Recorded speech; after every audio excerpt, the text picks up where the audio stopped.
નમસ્કાર, આપ જોઈ રહ્યા છો ન્યૂઝ 18 ગુજરાતી। હું છું આપની સાથે દીપા શર્મા। પહેલા વાત ગરમીથી મળશે રાહત।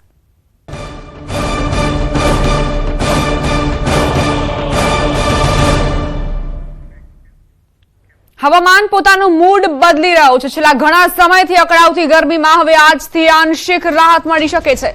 હવામાન નિષ્ણાંતોના મતે પારો આજથી 2-3 ડિગ્રી સુધી ગગડી શકે છે અને વહેલી સવારથી ગુલાબી ઠંડીનો અહેસાસ પણ થયો। જો કે આ રાહત વધુ સમય નહીં રહે। હવામાન નિષ્ણાંત અંબાલાલ પટેલના મતે માર્ચમાં વાતાવરણ ફરી મૂડ બદલશે અને માર્ચમાં ફરી એક વખત ચિંતાના વાદળો જોવા મળશે તો કેટલાક ભાગોમાં વરસાદ પણ થઈ શકે છે। જો કે વરસાદ કયા વિસ્તારમાં થશે તેની પણ તેમણે આગાહી કરી છે। આ તરફ પરેશ ગોસ્વામીએ પણ ખેડૂતો માટે ખાસ આગાહી કરી છે।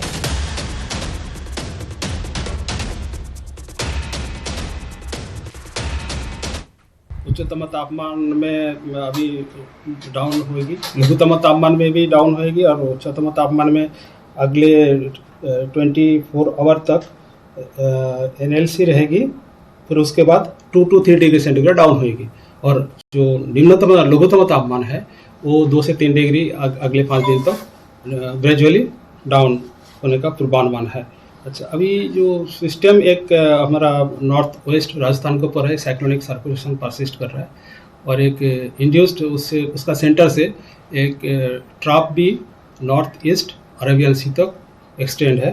हमણાં તારીખ 1, 2, 3 માર્ચ સુધીમાં તો વાદળવાળું આવવાની શક્યતા રહેશે। ક્વચિત રાજસ્થાનના સરહદના ભાગોમાં છાંટા પડી શકે, બાકી ગુજરાતમાં વરસાદની શક્યતા ઓછી છે। પણ વિષમ હવામાનની વિપરીત અસરના કારણે ઊભા કૃષિ પાકોમાં રોગ આવવાની શક્યતા રહેશે। હાલ તો બંગાળ ઉપસાગરમાં લગભગ લંકાની આસપાસ જે સાયક્લોનિક સર્ક્યુલેશન છે તેના આવતા વાર લાગશે, પણ બંગાળ ઉપસાગરનો ભેજ ઓછો હોવાની શક્યતા રહેશે। અરબ સાગરના ભેજના કારણે હજુ માર્ચમાં પણ ઘણા પલટા આવશે। આ હવામાન જે છે હમણાં લગભગ 2-3 માર્ચ સુધી તો રહેશે। પુનઃ 4 માર્ચથી બીજો પશ્ચિમ વિક્ષોભ આવશે, એટલે 4 થી 10 માર્ચમાં પણ હવામાનમાં પલટા આવશે અને વાદળવાયુ આવવાની શક્યતા રહેશે। પરંતુ આ વાદળવાયુના કારણે ઊભા કૃષિ પાકમાં રોગ આવવાની શક્યતા રહેશે। ક્વચિત જ છાંટા પડી શકવાની શક્યતા રહેશે, બાકી ગુજરાતમાં માવઠું થવાની શક્યતા ઘણી ઓછી રહેશે। અત્યારે જે પાક આપણે ઉનાળુ વાવેલો છે, ઉનાળુ પાકની અંદર અડદ હશે, મગ હશે, તલ હશે અથવા તો અન્ય બીજો કોઈ પાક હશે, શાકભાજી જેવા પાક છે, અનેક પાકો જે અત્યારે હોય છે એ પાકોને આપણે ચૂસિયા જીવાતથી બચાવવા એ ખૂબ જરૂરી છે। જો અત્યારે આપણે ધ્યાન નહીં આપીએ અને શરૂઆતમાં ઉગતાની સાથે જ ચૂસિયા જીવાતનો એટેક થઈ જશે। મહત્વના સમાચાર પ્રાપ્ત થઈ રહ્યા છે। પ્રદેશ ભાજપની 4 માર્ચે મળશે પાર્લામેન્ટરી બોર્ડની બેઠક। મુખ્યમંત્રીના નિવાસ સ્થાને પાર્લામેન્ટરી બોર્ડની બેઠક મળશે। મુખ્યમંત્રી અને પ્રદેશ પ્રમુખની અધ્યક્ષતામાં આ બેઠક મળશે। પાર્લામેન્ટરી બોર્ડ બેઠકમાં 66 નગરપાલિકા પ્રમુખ, 3 તાલુકા પંચાયતના પ્રમુખો અંગે મંથન થશે। જૂનાગઢ મહાનગરપાલિકાના મેયરની પણ પસંદગી થશે। તમામ નગરપાલિકાના પ્રમુખ પણ થશે પસંદ। 5 માર્ચે મળશે જૂનાગઢ અને તમામ પાલિકામાં સામાન્ય સભા। સંવાદદાતા ગૌતમ જોડાઈ ગયા છે વધુ જાણકારી સાથે। ગૌતમ, 66 નગરપાલિકા અને જૂનાગઢ મહાનગરપાલિકાને તાત્કાલિક જ નવા પ્રમુખ અને મેયર મળે તેવી શક્યતા, શું જાણકારી? સ્થાનિક સ્વરાજ્યની ચૂંટણી જે છે તે યોજાઈ હતી, જેમાં 66 નગરપાલિકાને આવરી લેવામાં આવી હતી। ત્યારબાદ 3 તાલુકા પંચાયતની પણ ચૂંટણી હતી અને એક મહાનગરપાલિકા એટલે કે જૂનાગઢ મહાનગરપાલિકાની ચૂંટણી જે છે તે યોજાઈ હતી। તેમાં સારું પ્રદર્શન ભારતીય જનતા પાર્ટીનું રહ્યું અને તેમાં ભારતીય જનતા પાર્ટીએ 60 થી વધુ જે નગરપાલિકા જે છે તેમાં બહુમતી જે છે તે પ્રાપ્ત કરી છે અને તેને લઈને ભારતીય જનતા પાર્ટી દ્વારા જે નિરીક્ષકો જે છે તે ગ્રાઉન્ડમાં મોકલવામાં આવ્યા હતા। નિરીક્ષકો 2 દિવસ ગ્રાઉન્ડમાં રહ્યા હતા અને તેમણે જે વિવિધ નામો જે છે તે અંતર્ગતનું મંથન જે છે તે કર્યું હતું। એટલે કે ત્યાં સંકલન સમિતિની બેઠક મળી હતી। બેઠકની અંદર આ જે વિવિધ નામો જે છે તેની ચર્ચા કરી હતી। હવે આ નામો જે છે તે પ્રદેશ પાર્લામેન્ટરી બોર્ડ બેઠક જે છે તે આવનારા દિવસોની અંદર એટલે કે 4 માર્ચના રોજ પ્રદેશ પાર્લામેન્ટરી બોર્ડની બેઠક જે છે તે યોજાવાની છે। 4 માર્ચે મુખ્યમંત્રી નિવાસ સ્થાને જે બેઠક જે છે તે યોજાવાની છે, જેમાં મુખ્યમંત્રી ભૂપેન્દ્ર પટેલ અને પ્રદેશ પ્રમુખ CR પાટીલના અધ્યક્ષ સ્થાને આ બેઠક મળવાની છે। બેઠકની અંદર 60 થી વધુ જે નગરપાલિકા ભારતીય જનતા પાર્ટીને સ્પષ્ટ બહુમતી મળી છે તેના નગરપાલિકાના પ્રમુખો, તદુપરાંત જે 3 તાલુકા પંચાયત કઠલાલ, કપડવંજ અને ગાંધીનગર જે 3 તાલુકા પંચાયત જે છે એ 3 તાલુકા પંચાયતના તાલુકા પ્રમુખ અને જૂનાગઢ મહાનગરપાલિકા જે છે તેના મેયર અંતર્ગતના નામોનું મંથન જે છે તે થવાનું છે. અને તદુપરાંત તેમની સાથેની જે વિવિધ ટીમો, જે ચેરમેનો જે છે તેના નામો ઉપર અંતર્ગતની મોહર જે છે તે વાગવાની છે. અને 5 તારીખે તમામ એટલે કે જે તમામ નગરપાલિકા જે છે તેની એક સંકલન બેઠક જે છે તે મળશે અને તેમાં નામો જે છે તે જાહેર થશે. જી આભાર ગૌતમ જાણકારી આપવા માટે.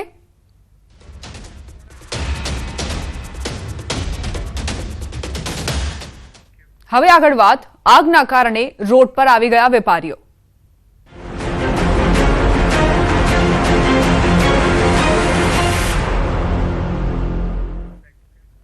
સુરતના શિવશક્તિ ટેક્સટાઇલ માર્કેટની ચપેટમાં બધું જ ખાખ થઈ ગયું. 46 કલાક બાદ આજે વહેલી સવારે 6 વાગે આગ સંપૂર્ણ કાબૂમાં આવી.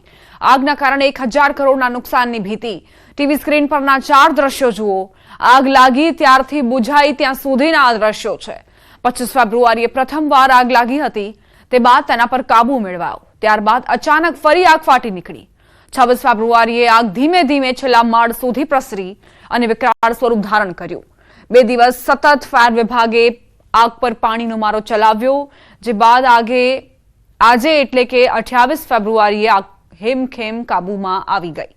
જે બાદના દ્રશ્યો કંઈક અલગ જ જોવા મળ્યા. સમગ્ર બિલ્ડિંગ આગમાં બળીને ખંડેર બની ચૂક્યું છે. સ્ટ્રક્ચર પણ નબળું પડી ગયું છે.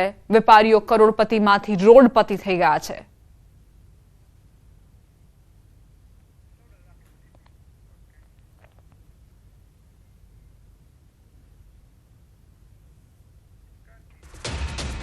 સુરત શિવશક્તિ ટેક્સટાઇલ માર્કેટમાં આગનો મામલો. ટેક્સટાઇલ માર્કેટમાં આગ કાબૂમાં આવી. હાલ માર્કેટના તમામ માળ પર કુલિંગની પ્રક્રિયા ચાલુ છે.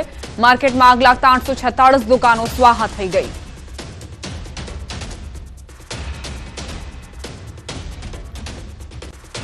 જિંદગીની કમાણી આગમાં સમાઈ ગઈ. આગમાં વેપારીઓની સ્થિતિ કપરી બની. વેપારીઓએ રડતા રડતા પોતાની વેદના, પોતાની વ્યથા વર્ણવી. સુરતના શિવશક્તિ કાપડ માર્કેટમાં લાગેલી ભીષણ આગની ઘટના બાદ વેપારીઓના હૃદયદ્રાવક દ્રશ્યો સામે આવ્યા. વેપારીઓની આંખમાં આંસુ સરી પડ્યા છે. વેપારીઓ રડીને કહી રહ્યા છે કે તેઓ અગાઉ કરોડપતિ હતા અને હવે રોડપતિ થઈ ગયા છે. એટલું જ નહીં, વેપારીઓ ત્યાં સુધી કહી રહ્યા છે કે આ નુકસાનીનો અંદાજ પણ લગાવી શકાય એટલું નુકસાન થયું છે. કારણ કે લગ્નની સિઝન હોવાથી મોટા પાયે દુકાનોમાં સામાન તૈયાર કરેલો પડ્યો હતો. ઓછામાં ઓછો જોઈએ તો નાનામાં નાની દુકાનમાં પણ 20 લાખથી વધુનો સામાન વેપારીઓ ભરીને બેઠા હતા અને જે આગમાં બળીને ખાખ થઈ ચૂક્યો છે. मैं तमिलनाडु से आया हूँ। क्या मांगे स्टॉक होगा? पूरा है सर 1 करोड़ के आसपास में। सरकार से क्या मांगे? कितनी दुकानें अंदर? आसपास में अभी 800 का प्लस का दुकान है। सबका हाल क्या है क्या समझ में नहीं आ रहा सर। सरकार से क्या मांग कर रहे हो आप? सरकार लोगों ने अभी पूरा व्यवस्थित तो पूरा तो देख लिया है। आप लोगों ने तो मीडिया के तरफ से तो पूरा तो बता दिया है। अभी सरकार लोगों ने क्या करेगा उन लोगों ने देखना है। व्यापार लोगों का तो हम तो बाहर देश से दूसरे देश से भी आके इधर काम करने के लिए हम आया। अभी इधर का गवर्नमेंट क्या सपोर्ट करेगा क्या हम देखना पड़ेगा। કરોડપતિ હતા, આજ રોડપતિ છે. કેટલો માલ હશે? તમામ દુકાનોની અંદર માલ હતો? અત્યારે સિઝન ને બધું સિઝન છે એટલે બધું લોકો રેડી કરીને મૂકેલો હતો. બી આપણી સિઝન થાય આ હિસાબે માલ મોટી સંખ્યામાં સ્ટોક હતો, એનો અંદાજ જ નહીં લગાવી શકો. कुछ भी अंदाज नहीं लगा सकते हैं कितना नुकसान होगा, क्योंकि अंदर किसकी उगरानी नहीं आई है बाहर, तो उगरानी का वो कैसे अंदाज लगाएगा? किसको पता चला कितने आने वाली कितने आने वाली? हर दुकान के अंदर 10-20 लाख का स्टॉक होता ही है कम से कम. સુરત શિવશક્તિ માર્કેટ સિવાય અન્ય માર્કેટ ચાલુ કરાવવા માટે પોલીસ પ્રયાસ કરી રહી છે. કાપડ માર્કેટમાં કામ કરતા કારીગરોને પોલીસ દ્વારા સમજાવવામાં આવ્યા છે. જે વિસ્તારમાં પોલીસ અને ફાયર કામ કરી રહ્યું છે ત્યાં નડતરરૂપ ન થાય તેનું ધ્યાન રાખવા માટેની અપીલ કરાઈ છે.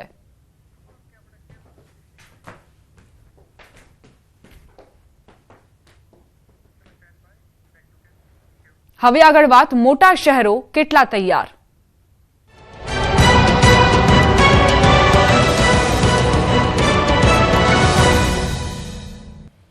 સુરતના કાપડ માર્કેટમાં આગ લાગ્યા બાદ ન્યૂઝ 18 ગુજરાતીની ટીમ દ્વારા રિયાલિટી કરીને જેમાં મોટી ખામીઓ સામે આવી. ગેરકાયદે શેડ અને વિન્ડો પેક કરી દેવાના કારણે આગના સમયે મોટી મુશ્કેલી સર્જાઈ છે. વેન્ટિલેશન નથી હોતું, જેના કારણે આગ વધુ પ્રસરે છે. સુરતના રિંગ રોડ પર આવેલી શિવશક્તિ કાપડ માર્કેટમાં 46 કલાક બાદ આગ કાબૂમાં આવી છે. બિલ્ડિંગ ખંડેર થઈ જવા પામી છે, પણ ન્યૂઝ 18 ગુજરાતીની ટીમ જ્યારે રિયાલિટી ચેક કરવા નીકળી હતી ત્યારે દ્રશ્ય જોઈને તમે પણ ચોંકી જશો, કારણ કે શિવશક્તિ માર્કેટની બાજુમાં આવેલી વખારિયા જે માર્કેટ છે તો તેની ઉપરમાં બી છાપરાના ગેરકાયદેસર શેડ બનાવવામાં આવ્યા છે. JK હાઉસ છે કે JK હાઉસની ઉપર બી છાપરાના શેડ બનાવવામાં આવ્યા છે. તમામ માર્કેટો ગેરકાયદેસર બનાવવામાં આવી છે અને જે પ્રકારે પાર્કિંગ છે તો કે બેઝમેન્ટમાં દુકાનો છે અને માર્કેટમાં આગ લાગે છે ત્યારે કોઈ પણ જાતનું ફાયર પહોંચી શકે નહીં તેવી વ્યવસ્થા જોવા મળી રહી છે. અભિષેક માર્કેટ શિવશક્તિ સામેની માર્કેટ છે, તમે જોઈ શકો છો આખી માર્કેટ પેક છે, માત્ર વિન્ડો દેખાય છે ને વિન્ડોમાં જારી મારી છે, તેની અંદર પણ કાચની બારી હોય. જો કદાચ આ માર્કેટમાં આગ લાગે તો પાણીનો મારો કરવો ફાયર માટે ખૂબ જ મુશ્કેલ પડી જાય, કારણ કે આ માર્કેટમાં 1200 થી 1500 જેટલી દુકાનો આવેલી છે. માર્કેટના ગમે તે બાજુ જાઓ આ પ્રકારનું એલિવેશન જોવા મળે છે, એટલે કે કોઈ પણ કાપડ માર્કેટ હોય તેની આ પરિસ્થિતિ છે. આપણે એનાથી આગળ જઈએ તો આગળ ઋષભ માર્કેટ છે. ઋષભ માર્કેટમાં પણ પાર્કિંગની જગ્યા નથી અને આખી માર્કેટમાં તમામ જગ્યા પર જે બારીઓના સેક્શન છે જે બ્લોક કરવામાં આવેલા છે, એલિવેશન કરવામાં આવ્યું છે. કદાચ આ માર્કેટમાં આગ લાગે તો આગને કંટ્રોલ કરવું ફાયર વિભાગ માટે ખૂબ જ જોખમીકારક છે, કારણ કે જવાનો રસ્તો નથી. હું આગળનો મુખ્ય ગેટ બતાવીશ કે જે ગેટ છે એ ગેટ કયા પ્રકારનો છે. જો આગ લાગે તો ફાયરને મેઇન રોડ પર જ ઊભું રહેવું પડે અને અહીંયાથી જ પાણીનો મારો કરવો પડે, એટલે કે ફાયરની ગાડી ઊભી છે અને જે માર્કેટ છે માર્કેટની પાછળનું જે આખું કોમ્પ્લેક્સ છે ત્યાં સુધી પાણી પહોંચાડવું સૌથી મુશ્કેલ કામ થઈ જાય છે, કારણ કે જે જગ્યા મને ત્યાં આગળ બાંધકામ કરી દેવામાં આવ્યું છે, શેડ મારી દેવામાં આવ્યા છે, એટલે કે ફાયરને જગ્યા નથી. આ ચોક્કસ આ તમામ માર્કેટો ફાયર સેફટીને લઈને ફાયર વિભાગે સીલ મારી છે, પણ રાજકીય દબાણ આવતા આ માર્કેટોના સીલ ખોલી દેવામાં આવે છે. દ્રશ્ય જોઈ શકાય છે કે અહીંયા પણ જે પ્રકારની માર્કેટ છે. ચલો પાછળના ભાગે ફરી એક વખત જોઈએ. અભિષેક માર્કેટ છે. અભિષેક માર્કેટની તમે જોઈ શકો કે તમામ વિન્ડો પેક કરવામાં આવી છે, તમામ જગ્યા પર કન્સ્ટ્રક્શન કરવામાં આવ્યું છે અને જે નાની વિન્ડો દેખાય છે તે તમામ દુકાનના ગોડાઉન છે કે ત્યાં લાકડાના પાર્ટીશન કરી ગોડાઉન બનાવવામાં આવે છે. કદાચ આ માર્કેટમાં આગ લાગી હોય તો આગ બુઝાવવા માટે ફાયરે પાણીનો મારો ક્યાંથી કરવો, ક્યાંથી જવું તેને લઈને મોટા વિકલ્પ છે. ચોક્કસ ફાયર વિભાગની ગાઈડલાઈન પ્રમાણે તમામ લોકોએ ટાંકા બનાવ્યા છે, ફાયર સેફટી મૂકી છે, પણ ફાયર સેફટી કામ કરતી છે કે નહીં તેનું 15 વર્ષે ઇન્સ્પેક્શન કરવાનું હોય છે. પણ જે પ્રકારે રાજ્ય સરકારે નિયમ બનાવેલો છે અને આ નિયમ આધારે તમામ લોકો ઓનલાઈન અરજી કરે છે અને ઓનલાઈન અરજીના આધારે એનઓસી મેળવી લે છે. જોકે સ્થળ ઉપર આવેલા ફાયર અધિકારીઓ ચેક કર્યા બાદ એનઓસી આપતા હતા, જેમાં ભ્રષ્ટાચારની બૂમ પડતા સરકારે ઓનલાઈન પોર્ટલ શરૂ કર્યું છે અને ઓનલાઈન પોર્ટલ પર અમુક પૈસા ભર્યા બાદ તાત્કાલિક એનઓસી મળી જાય છે અને આ જ પ્રકારે શિવશક્તિ માર્કેટમાં એનઓસી આપવામાં આવેલી પણ ફાયર સેફટી નથી. અને જે દુકાનો છે અહીંયા પણ તમે જોઈ શકો છો કે જે પ્રકારનું બાંધકામ છે, તમામ બારીઓ પેક છે, બારીમાંથી જવાય એવું નથી, વેન્ટિલેશનો બંધ કરવામાં આવ્યા છે, જેને લઈને આગ ભભૂકીઓથી ફાયરને પાણીનો મારો કરવો મુશ્કેલ પડ્યો હતો. ચોક્કસ બિલ્ડિંગ ખંડર થઈ ગયું છે, એટલે કે સુરતમાં આવેલી 152 માર્કેટોમાં આ પ્રકારનો નજારો જોવા મળે છે. 2000 થી લઈ 2500 દુકાનો, કરોડો મીટર કાપડ, તમામ કાપડ પોલિસ્ટરનું હોય છે. જ્યારે આગ લાગે છે ત્યારે સૌથી વધારે તકલીફ ફાયર વિભાગને પડે છે, એટલે કે ચોક્કસ રિયાલિટીમાં ગેરકાયદેસર બાંધકામ, ગેરકાયદેસર છાપરાના શેડ અને આગ લાગે ત્યારે એલિવેશનને લઈ પાણીનો મારો કરવો ફાયર વિભાગને અઘરું પડે છે. એટલે કે રિયાલિટીમાં સુરતની તમામ કાપડ માર્કેટો કહી શકાય કે ભયજનક સ્થિતિમાં જોવા મળી છે. કીર્તેશ પટેલ, ન્યૂઝ 18 ગુજરાતી, સુરત.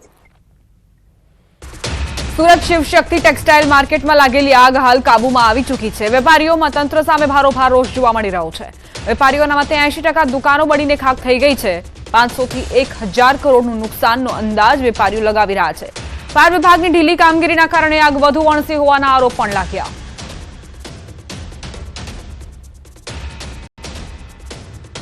સુરત શહેરના રિંગ રોડ પર આવેલી શિવશક્તિ ટેક્સટાઇલ માર્કેટની અંદર ભીષણ આગ લાગવા પામી હતી. આપણી સાથે વેપારીઓ છે, જે વેપારીઓની દુકાન છે એ વેપારીઓ પાસે જાણવાનો પ્રયાસ કરીશું. अभी तक तो हमारी दुकान में नुकसान नहीं हुआ है, लेकिन हमारे भाइयों के दुकानें बहुत जली है. शिवशक्ति के अंदर टोटल 800 दुकान करीबन है, उसमें से 80% पूरी दुकानें जल गई हैं. તમારી દુકાન હતી, કેટલું નુકસાન શું કહેશો? નુકસાનમાં તો અત્યારે એવો છે કે સિઝનના હિસાબે જે લોકોનો માલ હતો, સ્ટોક કરેલો હતો, એ આખો બળીને ખાખ થઈ ગયો છે. માર્કેટમાં કોઈ એવો એક પણ વેપારી નથી કે વંચિત છે. મોટા નુકસાન છે, ઓછામાં ઓછા 500,000 કરોડનો નુકસાન છે ને એના સિવાય બિલ્ડિંગનો જુદો છે પાછો. જ્યારે આગ કાબૂમાં આવી ત્યાર પછી તમને લોકોને અંદર જવા દીધા કે નહીં જવા દીધા, શું એ તો એને તે પહેલા દિવસની જ વાત છે. જ્યારે 1:30 વાગે હું નીચે ઉતર્યો ત્યારે એકદમ દેખાતો નહીં હતો, ધુવાડો વધારે થઈ ગયો હતો. એનાથી આ 6 વાગે બંધ થયો અને 6:30 વાગે મેં કીધું કે વેપારીઓને અંદર જવા દો, કશે નુકસાન હોય, આ ચિંગારી હોય તો ખબર પડી જશે, પણ અંદર નહીં જવા દેવાથી આ વધારે પ્રોબ્લેમ નુકસાન કરીએ છીએ. ફાયરની ગાડીઓ મોડી આવી એવી કઈ વાતો છે, શું કે એવું પણ અડધો પોણો કલાક સુધી આ કોઈ ગાડી નહીં આવતી તે દાડે પછી. જો સમયસર આવી ગયો હતો તો પરિસ્થિતિ કાબૂમાં થઈ જાત, એવું બધું નુકસાન નહીં થાત. તો આ તો વેપારીઓ જણાવી રહ્યા છે કે પારાવાર હાલ નુકસાનીનો સામનો વેઠવાનો પણ વારો આવ્યો છે, જે અંતર્ગત ખાસ કરીને જે પ્રશાસન વહીવટીતંત્રની વિરુદ્ધ પણ વેપારીઓમાં રોષ જોવા મળી રહ્યો છે. આગ કાબૂમાં આવ્યા બાદ પણ દુકાનદારોને દુકાનની અંદર નહીં જવા દેવાનું ચોક્કસપણે વેપારીઓ જણાવી રહ્યા છે અને હજારો કરોડનું નુકસાનની હાલ જે આશંકાઓ જે વેપારીઓ સદા કહી રહ્યા છે. કેતન પટેલ, ન્યૂઝ 18 ગુજરાતી, સુરત. સુરત આગમાં સહાય મુદ્દે ધારાસભ્ય કુમાર કાનાણીનું નિવેદન. આગની ઘટનાને લઈ કુમાર કાનાણીએ સીએમને પત્ર લખ્યો. આ ઘટનામાં ઊંડાણપૂર્વક તપાસ થવી જોઈએ અને વેપારીઓને ફરી બેઠા કરવા સહાય આપવા પણ મુખ્યમંત્રીને અપીલ કરાઈ છે. કુમાર કાનાણી વેપારીઓને વહારે આવ્યા છે અને સાથે જ સરકાર પાસે માંગ કરી રહ્યા છે કે ટેક્સટાઇલ માર્કેટમાં જે 1000 કરોડનો નુકસાનીનો અંદાજ આંકવામાં આવી રહ્યો છે તેનાથી ઉપર ઉગારવા માટે વેપારીઓને મદદ કરવા માટે સરકાર આગળ આવે, જેથી આર્થિક રીતે પાયમાલીના આરે પહોંચેલા વેપારીઓ ફરી એક વખત બેઠા થાય. પૂર્ણ રીતે આની તપાસ થાય, કેવી રીતે આગ લાગી છે, ઘટના કેવી રીતે બની છે, 36 કલાક આગ કાબૂમાં ન આવવાના કારણો શું છે, સંપૂર્ણ તપાસ થાય અને તપાસના અંતે આ વેપારીઓને આપણે કેવી રીતે મદદ કરી શકીએ, કઈ રીતે એનો ઉપયોગી થઈ શકીએ અને કેવી રીતે મદદ કરવાથી આ વેપારી ફરીવાર વેપાર ધંધો શરૂ કરે અને પગભર થાય એવી મેં માગણી મુખ્યમંત્રી શ્રી ભૂપેન્દ્રભાઈ પટેલ સાહેબને કરી છે.